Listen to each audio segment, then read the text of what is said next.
ఈశాన్య భారతదేశంలో భూకంపం సంభవించింది. అస్సాంతో పాటు మేఘాలయ, అరుణాచల్ ప్రదేశ్, ఇతర ప్రాంతాల్లో కూడా భూ ప్రకంపనలు చోటు చేసుకున్నాయి. నేషనల్ సెంటర్ ఫర్ సిస్మాలజీ సమాచారం ప్రకారం రిక్టర్ స్కేల్పై తీవ్రత 5.1గా నమోదైంది.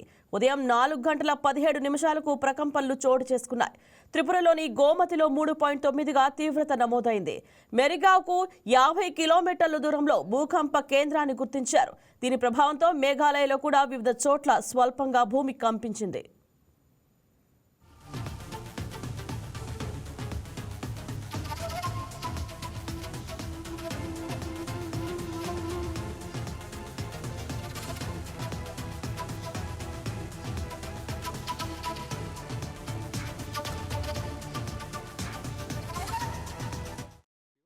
భూ ప్రకంపనలతో భయాందోళన చెందిన ప్రజలు ఇళ్ల నుంచి బయటకు పరుగులు తీశారు. అయితే ఇప్పటి వరకు ఈ భూకంపం కారణంగా ప్రాణ నష్టం లేదా ఆస్తి నష్టం జరిగినట్లు ఎలాంటి అధికారిక సమాచారం లేదు.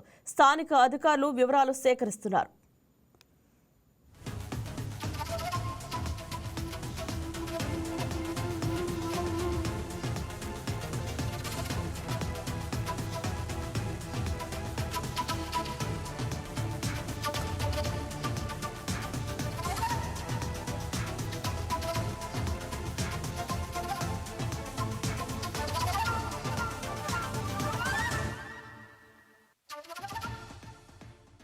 ఈ వీడియో మీకు నచ్చినట్లయితే లైక్ చేయండి, షేర్ చేయండి, మా ఛానల్కి సబ్స్క్రైబ్ చేయండి.